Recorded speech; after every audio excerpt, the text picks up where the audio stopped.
सबसे मेन चीज़ ये है कि अपने पढ़ने का थोड़ा सा टाइम इस पीरियड में रिवाइज करना, टाइम को बना देना, ये ज़रूरी है। जब ये सब चीज़ें आप लोगों की तैयार हो जाएंगी तो आपको एग्जाम हाथ पे पहुँच कर किस तरह करना है। सबसे मेन बात ये, आप बिल्कुल नॉर्मल वे में आए, अपने दिमाग को ठंडा करके आए। बिल्कुल ये ना सोचे कि हम एग्जाम देने जा रहे हैं तो एक टेंशन। बिल्कुल बच्चों के कंडीशन क्या हो जाती है कि जब एग्जाम देने आते हैं तो उनको इतना एग्रेशन होता है, उनकी चेहरे से पता चलता है कि वो टेंशन में है। बिल्कुल आप टेंशन में नहीं। पहली बात तो ये। दूसरी बात ये कि जब आप आएंगे एग्जाम में तो आप अपने साथ आपका ज्योमेट्री बॉक्स होगा। आपके अगर ब्रेक आते हैं तो वो लेकर आए, और नहीं तो बिल्कुल पेन पेंसिल वगैरह के साथ में। एग्जाम के अंदर सबसे पहले आप लोगों की तलाशी ली जाती है, तो उसके लिए आप किसी किस्म की कोई भी प्रतिबंध आप लोगों के पास नहीं होना चाहिए। तीसरी बात ये कि जब आप कॉपी आपको मिलती है तो कॉपी मिलने से पहले एक बैग होती है। उस बैग आपको सबसे पहले आपको कॉपी दी जाती है, पेपर दे दिया जाता है, सॉरी पेपर दिया जाता है। तो पेपर को आप पूरा पढ़ें। ये आपके पास जो 10 मिनट का टाइम होता है, ये पूरा पूरा आपको 10 मिनट पढ़ने के लिए दिया जाता है। पेपर पेपर का एक एक क्वेश्चन अच्छी तरह से पढ़ें, समझ लें, और जो आपको याद है उसको फौरन आप, तो जब आपको 10 मिनट के बाद आपको कॉपी मिलेगी, उस कॉपी के साथ आपको लिखना शुरू करना।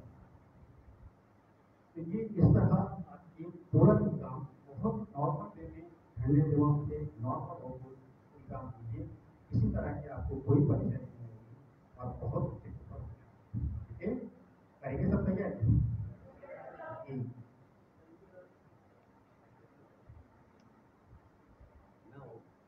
ना आप आपका कोई भी सवाल है आप सर से पूछ सकते हैं। परीक्षा से रिलेटेड कोई भी सवाल आप पूछना चाहते हैं पूछ सकते हैं।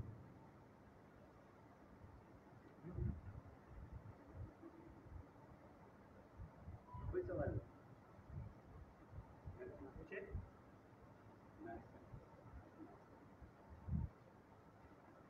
Hello students. How are you? All good? Good health? What do we need most this time? क्या चाहिए हमें ज़्यादा अभी? Good health, है ना? आवाज़ आ रही है ना? So what do we need most? Good health. क्यों? देखो, let this be interactive. हम बात करें एक दूसरे से, मैं यहाँ बोलूँ बाय करके चले जाऊँ तो वो मज़ा नहीं है ना? I love interacting with teenagers. मुझे बहुत अच्छे लगते हैं ये टीनेजर्स बच्चे, ठीक है? तो जो बात हो बहुत अच्छे से, ये कोई अच्छा और गलत क्वेश्चन नहीं होता, क्वेश्चन सारे सही होते हैं। तो डोंट बी अफ्रेड कि मेरा क्वेश्चन गलत हो जाएगा, ये क्या सोचेंगे, ये क्या सोचेंगे, है ना? क्वेश्चन कभी गलत नहीं होते। तो हो सकता है आपका एक क्वेश्चन आगे 10 लोगों की प्रॉब्लम सॉल्व कर दे, ठीक है? तो जो भी कुछ है हम आपस में बात करेंगे। मैं यहाँ कुछ बोलने नहीं आई हूँ, मैं तो सिर्फ आपसे बात करने आई हूँ, ठीक? तो what do we need most? Good health. Good health क्यों? क्योंकि अभी इतने सारे इन्फेक्शंस और ये सब कंटेजियस डिसीजेस चल रहे हैं, तो हमको अपने आप को सबसे पहले प्रोटेक्ट करना है, ठीक? उसमें क्या क्या आता है? प्रोटेक्ट करने के साथ हमको सिर्फ ये नहीं कि हमको मास्क पहन के घूमना है, हमको अपना स्लीपिंग आवर्स डिसाइड करने हैं कि आपको 8 आवर्स की स्लीप चाहिए। एग्जाम डजंट मीन कि हमको रात भर जाग करके पढ़ाई करना है ना? Exam means what? Healthy sleep होनी चाहिए, साउंड माइंड साउंड बॉडी होनी चाहिए। साउंड माइंड साउंड बॉडी मतलब आवाज वाला बॉडी नहीं, ऐसे बॉडी आवाज नहीं करे। Sound mind sound body mean healthy body होनी चाहिए। बॉडी हेल्दी होगी तो दिमाग भी हमारा काम करता है। जब अच्छे से सोते हैं तो दूसरे दिन अच्छे से फ्रेश होते हैं ना, अच्छे से पढ़ाई करते हैं, वो सब। तो आप लोग के एग्जाम के लिए जितना भी टाइम बचा है, सबसे बड़ी बात जैसे सर ने कहा पैनिक नहीं करना। अरे इतना बचा है और हमने तो इतना पढ़ा नहीं, तो वो जो पैनिक होता है बच्चों में, क्योंकि मैं भी ग्रोन अप चिल्ड्रन, मेरे बच्चे बड़े हो रहे हैं और मुझे पता है आप लोग किस किस फेज से अभी गुजर रहे हैं, ठीक है? तो बिल्कुल पैनिक नहीं करना, ना घर वालों को देना। अपना रूम एक या जो भी कोना है आपका, एक क्वाइट प्लेस आप ले लो, शांत में जहाँ ज़्यादा आवाज़ नहीं आए। शेड्यूल बना लो कि अब इतना टाइम बचा है, मुझे सब्जेक्ट वाइज इतना इतना टाइम हर सब्जेक्ट को देना है ना? वो आप अपने हिसाब से जैसी आपकी जिस सब्जेक्ट की तैयारी उस हिसाब से आप करो और टाइम से खाओ, टाइम से पढ़ाई करो, डिस्ट्रैक्टर्स से दूर रहो। डिस्ट्रैक्टर हो गया हमारा टीवी, मोबाइल या हमारा लैपटॉप, इन सब चीज़ों से दूर रहो। आप अगर सोचें कि मैं बुक्स छोड़ के फटाफट एक क्वेश्चन हम टाइप करते हो, बायजूस आ जाता है, वेदांता आ जाता है और बहुत सारी ऐप्स आ जाते हैं तो हमको आंसर फटाफट दे देते हैं, है ना? तो उस चीज़ों से बचो, फोकस करो जो आपकी बुक्स है। एनसीईआरटी की बुक्स चलती है आप लोगों को, है ना? मेरा ये मतलब मेरा बच्चा भी कॉलेज में है, मेरा ये एक्सपीरियंस है पर्सनल। 10 चीज़ों पे आपको नहीं जाना चाहिए, सिर्फ और सिर्फ आपकी बुक्स पे कंसंट्रेट करो और जो आपके टीचर्स ने नोट्स दिए हैं उन नोट्स पे कंसंट्रेट करो। बुक से पढ़ो, उसके एग्जाम्पल सॉल्व करो और जहाँ तक हो सके एग्जाम्पल की मदद लेके आप अपने क्वेश्चन सॉल्व करो। चाहे वो हिंदी हो, चाहे वो मैथ्स हो, चाहे वो साइंस हो, किसी भी चीज़, पर्टिकुलरली मैथ्स की बात बोल रही हूँ क्योंकि उसमें एग्जाम्पल होते हैं। तो अपने टीचर की हेल्प लो, अपने फ्रेंड्स की हेल्प लो, कैसे करो। ऑनलाइन जाने से फिलहाल बचो, ऑनलाइन जाने का टाइम अभी खत्म हो गया है। अभी हमको क्या करना है, रिवीजन बुक से। ठीक, तो जब हम मैथ्स की बात करेंगे तो जैसे कि एनसीईआरटी की बुक में या किसी भी बुक में, किसी भी बुक का मेरा मतलब गाइड नहीं है ना, जो भी टेक्स्ट बुक प्रिस्क्राइब बुक चल रही है जैसे एनसीईआरटी की या स्टेट बोर्ड की, उन बुक्स में जैसे कोई भी सवाल या कोई भी प्रॉब्लम का सोल्यूशन दिया होता है। फॉर एग्जाम्पल आप कोई थ्योरम कर रहे हो तो एक स्टेटमेंट होता है ना, given this and this and this and you have to prove, ये करना है। ठीक है, तो क्या करेंगे, सबसे पहले हम लिखेंगे गिवन। हमको सारा आता है सॉल्व करना, फिर भी सबसे पहले हम लिखेंगे गिवन की क्या दिया हुआ है। तो जो वो तो क्वेश्चन में दिया हुआ है, triangle ABC and triangle PQR, ठीक है ना, और उसमें दिया हुआ है AB is equal to PQ and AC is equal to PR, ऐसा कुछ कुछ दिया होता है। तो आप लिखोगे आप टू प्रूव, क्या प्रूव करना है, triangle ABC is congruent to triangle PQR। Congruency है ना, अभी हमने पढ़ी है, मैं एग्जांपल दे रही हूँ, आप हर क्वेश्चन में ऐसा कर सकते हैं। तो आपने गिवन लिख दिया और टू प्रूफ लिख दिया। बेटा यहाँ पे आपके अगर वो 5 नंबर का क्वेश्चन है तो 2 नंबर कम हो गए।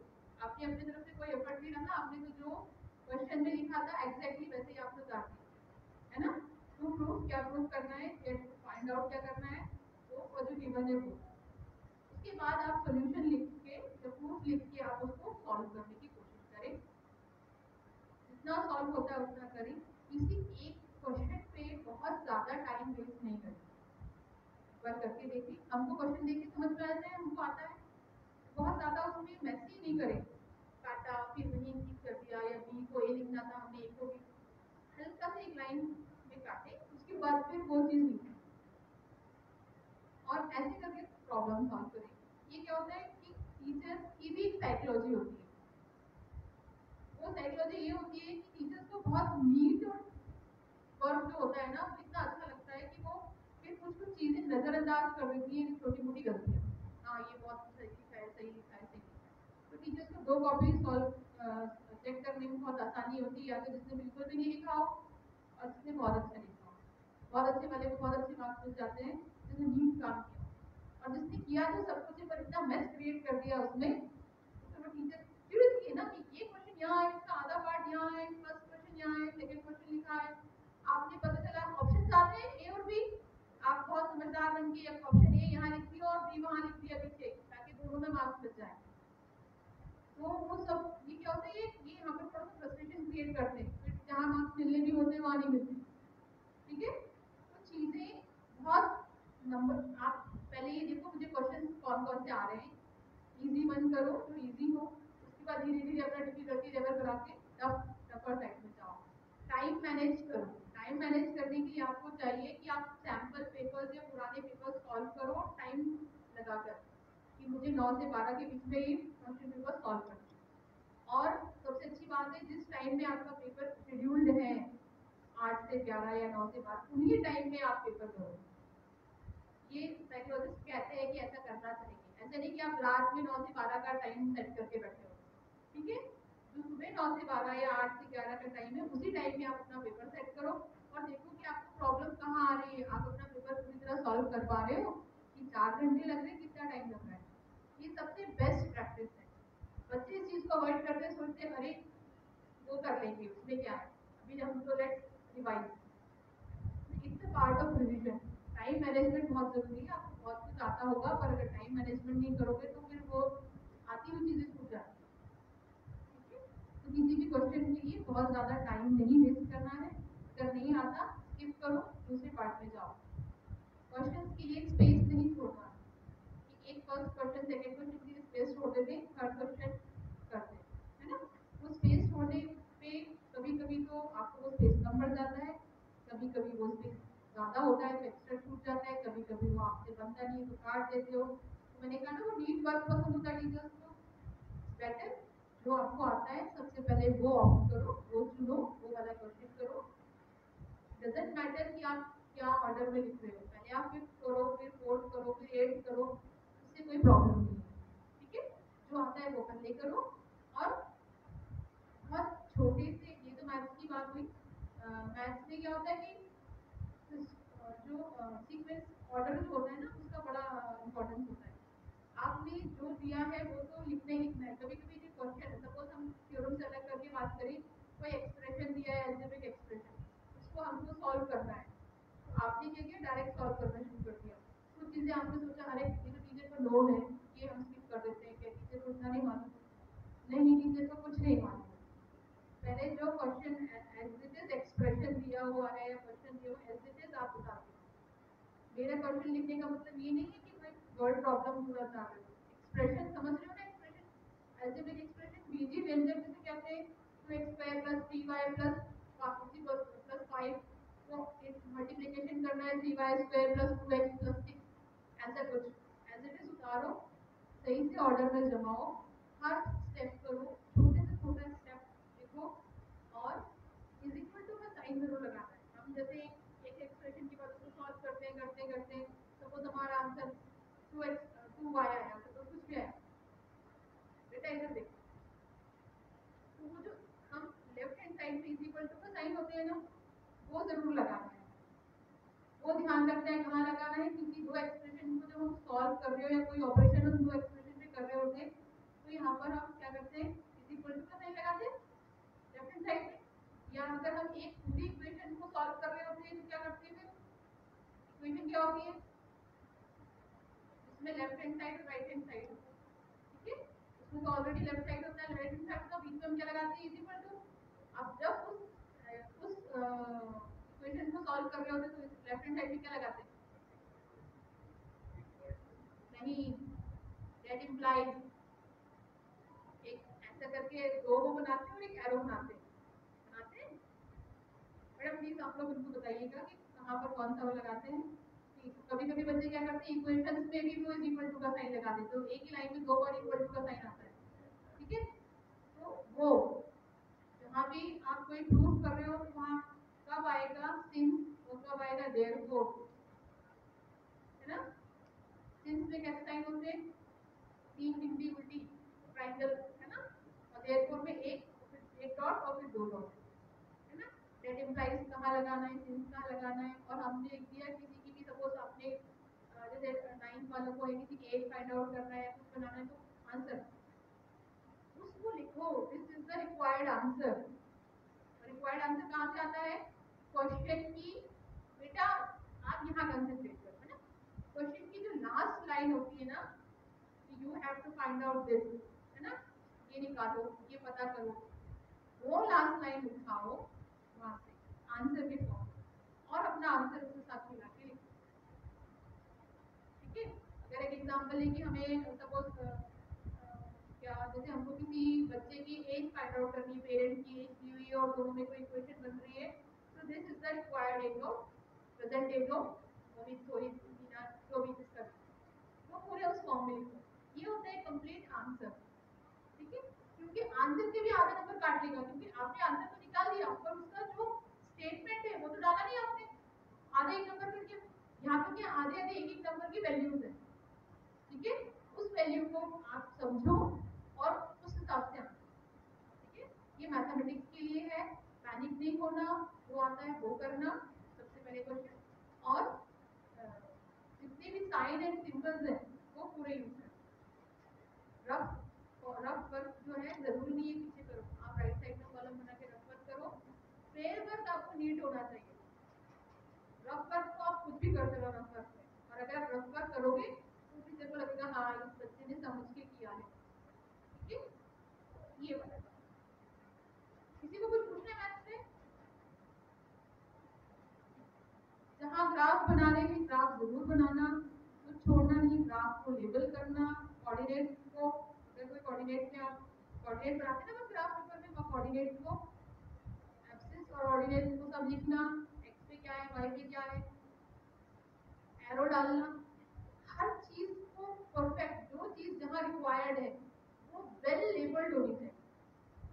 ठीक है, इतने डायग्राम है वेल लेबल्ड होने चाहिए, ग्राफ वेल लेबल्ड होनी चाहिए, जो पूछा है एग्जैक्ट, बहुत ज्यादा कहानी नहीं लिखना है, स्टेटमेंट में जितना पूछा वो लिख के देना। ये चीज क्लियर है? किसी को मैथमेटिक्स में कुछ पूछना है? Yes or no? If yes, then say yes. If no, then say loudly say no. It means, huh? Okay. In general, let's talk about other subjects also. Suppose हमको ये सिखाया गया था जब we were in college कि जब भी हम लिटरेचर या ऐसे कोई लेंदी क्वेश्चन लिखते हैं ना, तो उसमें क्या करते हैं, सपोज आप इंग्लिश लिख रहे हैं, आप हिंदी लिख रहे हैं, तो हमको ऐसे आते हैं ना, कंपोजिशन आती है, या कोई भी क्वेश्चन आता है, या हम सोशल साइंस लिख रहे होते हैं तो उसमें बहुत सारे कैरेक्टरिस्टिक आते हैं, चीजें आती हैं, तो वहां पर हम क्या करते हैं, आप किसी भी क्वेश्चन को सबसे पहले एक काम छोड़ दो, 4 पेन हाथ में लेना, एक रेड और एक ब्लैक और एक पिंक और एक ग्रीन, ये चीजें नहीं होती। ठीक है, बहुत जरूरी है तो एक ब्लैक और ब्लू ले लो, वो भी जरूरी नहीं है ब्लू पेन लेके चलो, जहाँ चीज को हाईलाइट करना है उसको बोल्ड कर दो या एक नीचे सिर्फ लाइन डाल दो। तो decorate, don't try to decorate your answer sheet. ठीक है, तो कहते हैं जितना डेकोरेशन करके लिखो उससे मार्क्स नहीं बढ़ते, तो डेकोरेट करने का वो छोड़ दो, बहुत सारा दूर दूर लिखना कि हमारी ज्यादा कॉपीज कवर हो, ज्यादा मार्क्स मिले, that is of no use, कोई यूज का नहीं है। बहुत कम स्पेस में बहुत ज्यादा नंबर्स ऑफ वर्ड स्क्वीज कर देना, वो भी कोई काम नहीं। जितना आप नेचुरली लिखते हो वैसे लिखो, उतना जरूरी नहीं है कि आपका एक क्वेश्चन अगर 5 नंबर का है तो आपको लगे अरे मैंने तो उसको पूरा पेज क्यों नहीं भरा। अगर उस क्वेश्चन में जितना आस्क है, जितना क्वेश्चन पूछा है, अगर वो इन्फॉर्मेशन आपने दी है उस 5 लाइन में, वो ओके है, वो आपको पूरे मार्क्स मिल जाएंगे। ठीक है, अगर मैंने कुछ पॉइंट्स लिखे हैं तो कोई जरूरत नहीं है कि मैं उसको और एलैबोरेट करूँ, क्योंकि हमने ये 5 का है तो डेढ़ पेज तो लिखना है, क्योंकि आगे के क्वेश्चन तो मुझे आती नहीं, तो चलो इसी को बैठ के कहानी बनाए, है ना।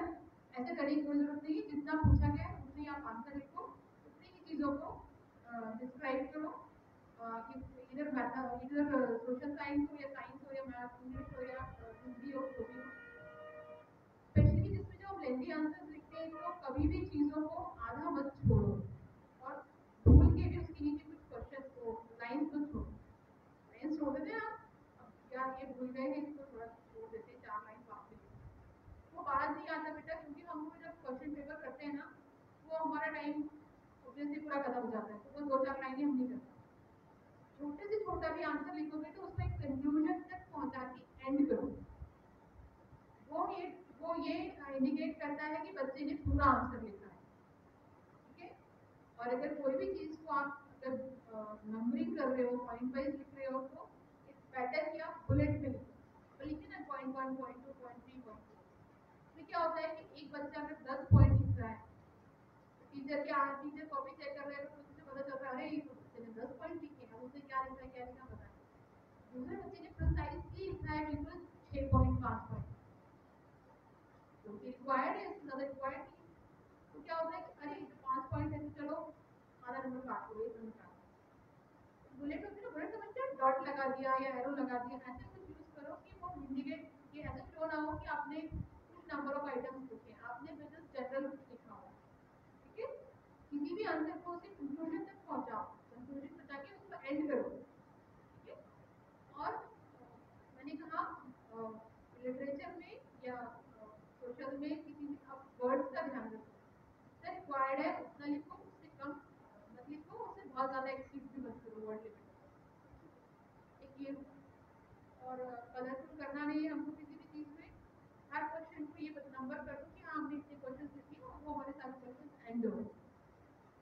साइंस में या केमिस्ट्री में जैसे छोटे बच्चों के 9-10 के तो साइंस है, 11-12 वालों के लिए केमिस्ट्री बायो अलग अलग चीज़ें हैं। पहले जो हायर क्लासेस है उनमें अगर आप एक इक्वेशन लिख रहे हो केमिस्ट्री में पूछा गया है, तो अगर इक्वेशन लिख रहे हो, इक्वेशन लिख दिया और हर जो भी कंपोजिशन है उसके नीचे लिख दिया, जैसे sulphuric acid, copper sulphate, aluminium sulphate, उसका नाम लिख दिया आपने नीचे।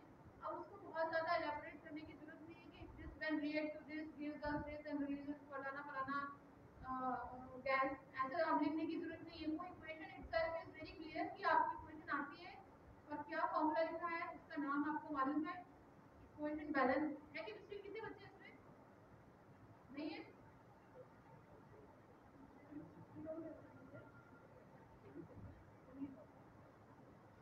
अब तो 10th वाले भी इतना ध्यान रखिए कि थोड़ा सा कि 10th तक तो 9th में है कुछ इक्वेशंस है, तो वो इक्वेशंस लिखिए और उसके नीचे उसका फॉर्मूला का नाम लिखिए। बहुत ज़्यादा एलैबोरेट करने की जरूरत नहीं है। पर जहाँ पर आपको कोई रिएक्शन पूछा है तो फिर आप ऐसा नहीं लिख सकते कि this when combined with this gives us this picture, उसके साथ आपको इक्वेशन लिखना भी जरूरी है। ये कोई इक्वेशन के साथ डिस्क्रिप्शन बहुत ज़्यादा जरूरी नहीं है, पर डिस्क्रिप्शन के साथ इक्वेशन बहुत जरूरी है। तो फॉर दिस आपको इक्वेशन आती हो and you know to balance the equation. Balance आता है ना इक्वेशन 10th में 9th में, इक्वेशन छोटी छोटी रहती है 9th में, उसको बैलेंस कैसे करते हैं, तो वो इक्वेशन को बैलेंस्ड होनी चाहिए और क्या कंपोजिशन है वो सब पता होना चाहिए।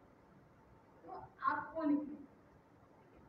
जहाँ पर भी डायग्राम की जरूरत है वह डायग्राम बहुत जरूरी है बनाना, पर बहुत ज्यादा हमको ये नहीं बताना है कि ना हम बहुत अच्छे आर्टिस्ट हैं तो हम इतना अच्छा डायग्राम बना रहे हैं कि तो बहुत सुंदर डायग्राम नीट हो, लेबल्ड हो, व्हाटएवर इज आस्क्ड वो उसमें दिख रहा, जो भी आप पूछा गया हो वो उसमें शो हो, वैसे आप डायग्राम बनाइए।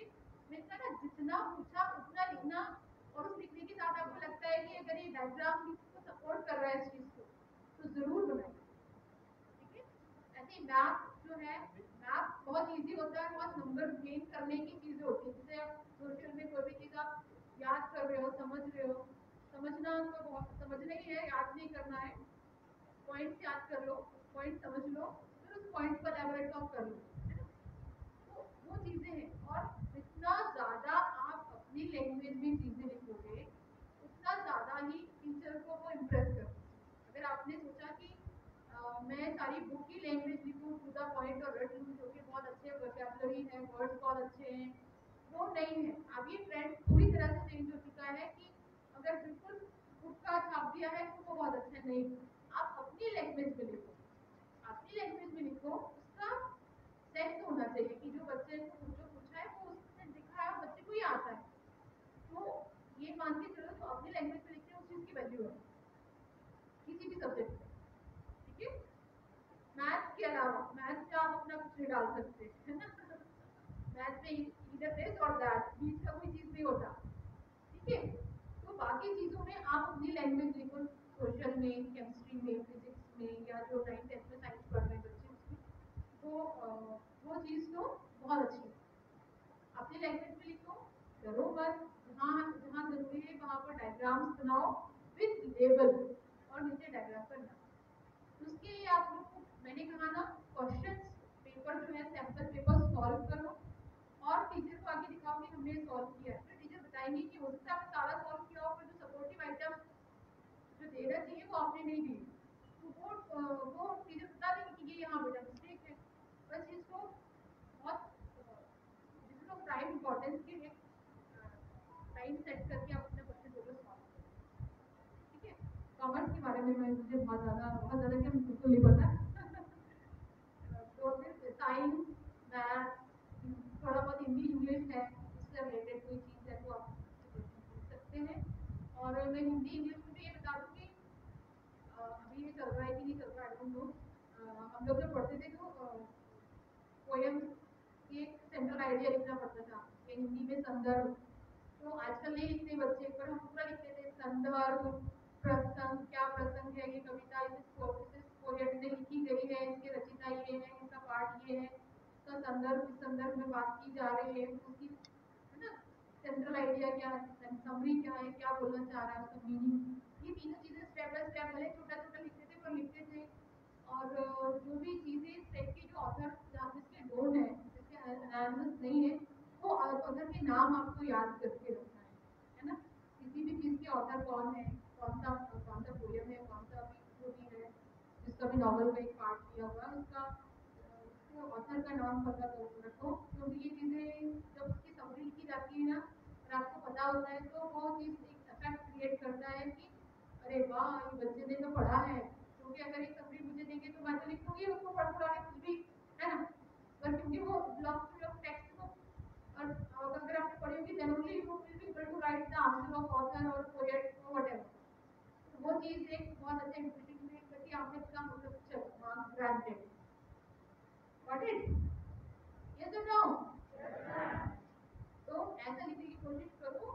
और बस एग्जाम में जो पहले 15 मिनट होते हैं ना, तो 3 मिनट जो प्रिपरेशन के लिए दिए जाते हैं, कॉपी मैडम डिस्ट्रीब्यूट करती है, डिस्ट्रीब्यूट करने के बाद आपसे बोलती है कि एंट्री फिल करो। वो सारी एंट्री तो क्योंकि आप लोग बहुत बड़े हैं तो बहुत बहुत अच्छे से बस एंट्री फिल कर लो और कूल रहो। लास्ट मोमेंट में ये पढ़ ले, उसने वो पढ़ लिया, रात में जाग रहे, क्योंकि अनीता भी जाग रही है, सुनीता भी जागेगी तो जरूरी नहीं है। अनीता ने सही लिखा है तो जरूरी नहीं क्योंकि मुझे उसका कॉपी करना है। बेटा जितना पढ़ा उतना करो, कॉपी करने की किसी की कोई जरूरत नहीं है, किसी का देखकर जाने की कोई जरूरत नहीं है। अपना अपने हिसाब से काम करो, एक अच्छी नींद लो और सुबह उठ के स्कूल आ जाओ। बहुत ज्यादा स्कूल में आके पढ़ने मत पड़े, जितना आप यहाँ स्कूल रहोगे ना उतना ज्यादा आपको रिकॉल करेगा जो चीजें आपने पहले याद की हुई। ठीक है, वो चीज करो, वो 15 मिनट को बहुत अच्छे से यूटिलाइज करो। पहले 15 के बाद अपनी प्रायोरिटी सेट करो पेपर पढ़ने के बाद, तब मुझे क्या करना। और अपने पास इतना 5-10 मिनट का टाइम लास्ट में रखो। आंसर शीट, क्वेश्चन पेपर और आंसर शीट को सामने रखो, टैली करो कि ये क्वेश्चन कर लिया, यहाँ कर लिया, ये कर लिया, ये कर लिया, ये कर लिया, कर लिया।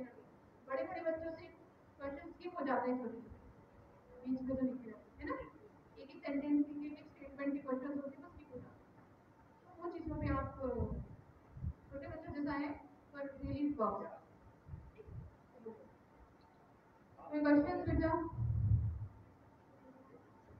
या कुछ चीज मैंने बहुत जल्दी बोल दी हो, या कोई संस्कृत छोड़ के पूछ रहा और कॉमर्स छोड़ के पूछ रहा।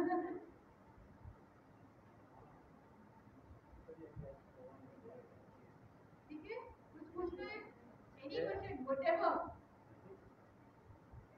Of any type.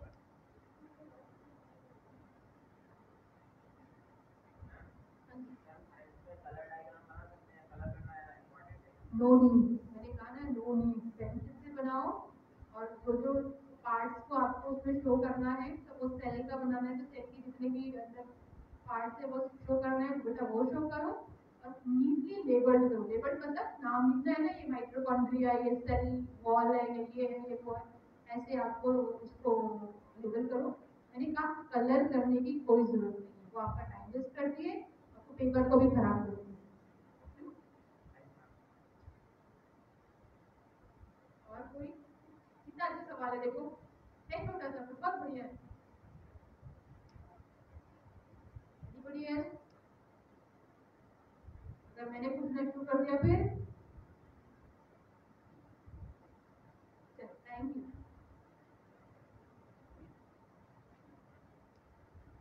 Thank you madam, thank you very much. मुझे बाद में मालूम पड़ा कि मैडम मैथ्स में पीएचडी कर रही है और मैडम नेशनल जो बुक्स बनाती है उस कमेटी का भी मेंबर है। और हमारे सौभाग्य है कि इतने एक्सपीरियंस्ड पर्सन हम लोगों के लिए क्लास लेने के लिए आया। और सर तो पूरे इंट्रोडक्शन में सभी चीजों पर बहुत जरूरी चीजें सब हमारे सामने रखी। अभी मेरा आपसे रिक्वेस्ट इतना ही है, इन चीजों को केवल सुनना नहीं, इसको समझ के अपने दिमाग में रखने की कोशिश करें। ये बहुत जरूरी है आप लोगों को परीक्षा के टाइम में। और फैसल सर और भोचे मैम दोनों ने हम लोग को टाइम दिया। हम स्कूल परिवार की तरफ से आप दोनों को बहुत बहुत धन्यवाद देते हैं madam. Thank you very much. Thank you sir, Faisal sir, thank you very much.